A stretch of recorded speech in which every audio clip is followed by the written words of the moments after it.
الرحمن الرحیم۔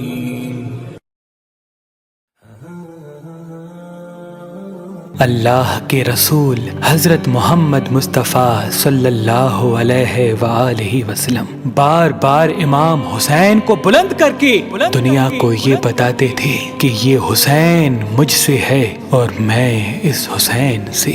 اے لوگو، اگر اس حسین پہ کوئی مشکل وقت آ جائے اور یہ تم سے مدد طلب کرے تو اس کا ساتھ دینا، کیونکہ یہ جنت کے جوانوں کا سردار ہے، میرا خون ہے، میری اولاد ہے۔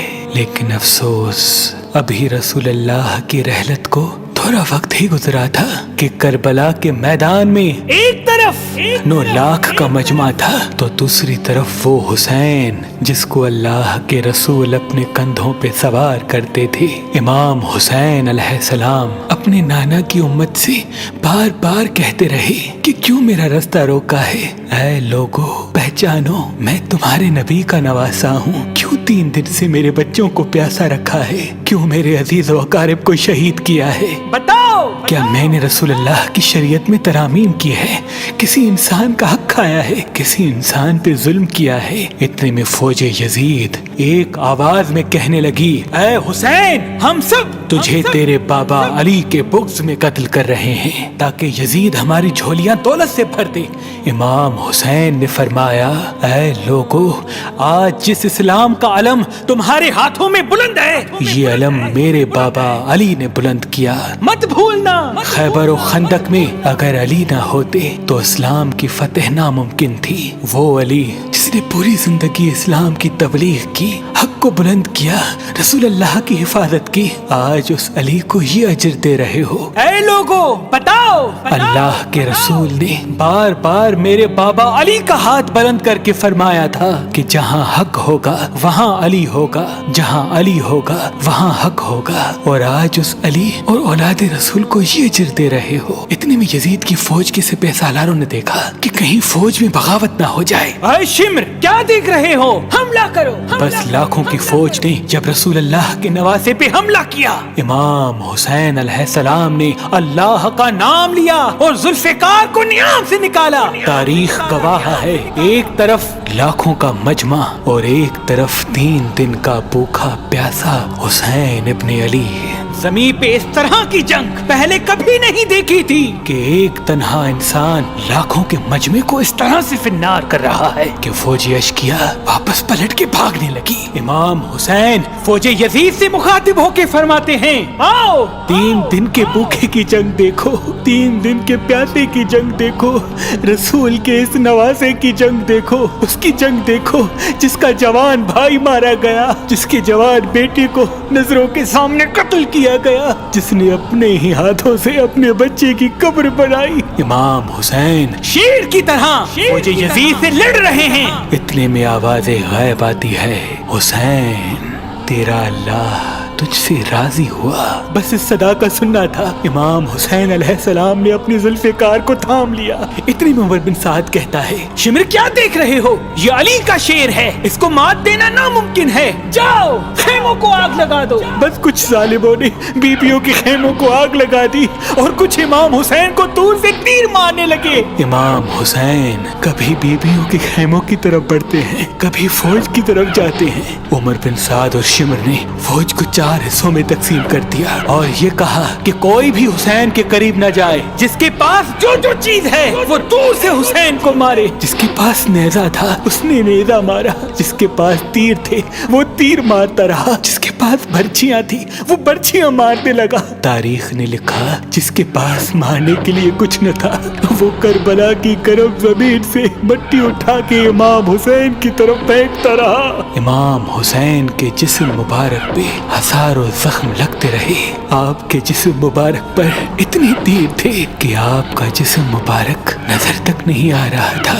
بس جیسے ہی نواسائے رسول گھوڑے کی زین سے زمین پہ آتے ہیں، فوج یزید جھومنا شروع کر دیتی ہے، لیکن اتنے میں وہ گھوڑا جس پہ آپ سواری کیا کرتے تھے وہ امام حسین کے چاروں طرف گھومنا شروع کر دیتا ہے تاکہ ان تیروں سے میں اپنے آقا حسین کو بچا لوں۔ وہ گھوڑا دوڑ ہی رہا تھا۔ اتنے میں عمر بن سعد نے کہا، اے لوگو رکو، میں نے اپنی آنکھوں سے دیکھا تھا اس گھوڑے پہ اللہ کے رسول سواری کرتے تھے، کہیں تیر اس گھوڑے کو نہ لگے، اور یوں تیروں کو چلانا بند کیا گیا۔ افسوس ہے ان لوگوں کو اس گھوڑے کا تو احترام معلوم تھا جس پہ رسول اللہ سواری کیا کرتے تھے، لیکن اس حسین کا احترام بھول چکے جن کو اپنے کندھوں پہ سوار کر کے امت کو دکھایا کرتے تھے۔ بس امام حسین علیہ السلام زمین کربلا پہ اپنا سر رکھ کے اللہ کا شکر کر رہے ہیں، اور وہاں فوج یزید کے مختلف سپاہی امام حسین کا سر کاٹنے کے لیے قریب آتے ہیں۔ جو بھی قریب آ کے امام حسین کے سر کو دیکھے تو اسے امام حسین کے چہرے میں رسول اللہ کا چہرہ نظر آئے اور وہ چیخ کے دور چلا جائے۔ اتنے میں شمر کہنے لگا، یہ کام مجھ سے ہی ہونا ہے۔ جیسے ہی شمر نے خنجر امام حسین کے گلے پہ رکھا تو وہ دیکھے امام حسین کے لب ہل رہے ہیں۔ اس نے سوچا ہم نے حسین کا پورا خاندان قتل کر دیا، 3 دن تک حسین کے بچوں کو پیاسا رکھا، شاید حسین ہمیں بد دعا دے رہے ہوں گے۔ سننے کے لیے کان قریب کرے تو کیا سنے، امام حسین علیہ السلام اللہ کی دربار میں اللہ کی نعمتوں کا شکر کر رہے ہیں کہ اے اللہ تیرا شکر ہے کہ اس عظیم امتحان کے لیے تو نے اس حسین کو چنا۔ اتنے میں امام حسین نے آنکھیں کھولی اور شمر سے کہا، اے شمر کیا تو نہیں جانتا میں رسول اللہ کا نواسا ہوں، جنت کا سردار ہوں، حق پہ ہوں، بے جرم ہوں؟ شمر نے کہا ہاں مجھے معلوم ہے۔ پھر آپ نے فرمایا تو کیوں قتل کر رہے ہو؟ شمر نے کہا تاکہ یزید میری جھولی دنیاوی دولت سے بھر دے۔ بس یہ کہتے کہتے شمر امام حسین کا گلا کاٹتا رہا اور فوج یزید مسلسل جھومتی رہی۔ امام حسین کے سر قلم ہونے کے بعد سادات کو لوٹا گیا۔ امام حسین کے سر مبارک کو نوک سنا پہ بلند کر دیا۔ بی بی سکینہ کو تماچے مارنے لگے، رسول اللہ کی نواسیوں کے سروں سے چادر کو لوٹ لیا اور امام حسین کے جسم مبارک کی توہین کرنے لگے۔ تاریخ نے لکھا امام حسین کے جسم پر جو جو چیزیں تھیں ان کو لوٹنے لگے۔ اتنے میں ایک شخص امام حسین کے جسم کے قریب آیا۔ امام حسین کے ہاتھ میں ایک انگوٹھی پہنی تھی، اتارنے کی کوشش کی نہ اتری، وہ انگلی کاٹ کے انگوٹھی لے گیا۔ آپ کے جسم مبارک کو رسیوں سے باندھ کے کربلا کی گرم زمین پہ ادھر سے ادھر پھرایا گیا۔ اتنے میں عمر بن سعد نے کہا، اے شمر حسین اور اس کے ساتھیوں کی لاش کا وہ حشر کرتے ہیں کہ رہتی دنیا تک کوئی بھی یزید کے خلاف آواز نہ اٹھائے، سب کے جسم سے سروں کو کاٹ لو اور سب کی لاشوں کو پامال کر دو۔ زمین کربلا گواہ ہے، کہیں سے کوئی قبیلہ اٹھ کے آتا ہے اور کہتا ہے کہ ہم حر کی لاش کو پامال ہونے نہیں دیں گے، کہیں بی بی ام لیلا کا قبیلہ آ کے کہتا ہے کہ ہم علی اکبر کا لاشا پامال ہونے نہیں دیں گے، کہیں بی بی رباب کے قبائل کے لوگ کہتے ہیں ہم علی اصغر کا لاش پامال ہونے نہیں دیں گے۔ ایک ایک شہید کی لاش پامال ہونے والی جگہ سے ہٹائی گئی۔ تاریخ گواہ ہے صرف رسول اللہ کا اکیلا نواسا کربلا کی گرم زمین پہ پڑا رہا، اور مغرب کے گھوڑے مشرق کی طرف، مشرق کے گھوڑے مغرب کی طرف دوڑتے رہے۔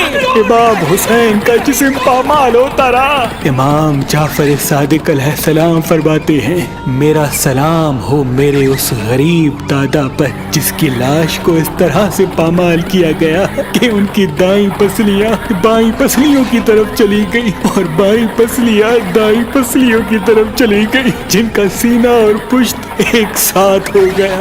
سلام ہو میرے اس بے وطن دادا حسین پر جن کے جسم مبارک کے ٹکڑوں کو زمین کربلا پہ بکھیرا گیا۔ سلام ہو، سلام ہو، سلام ہو۔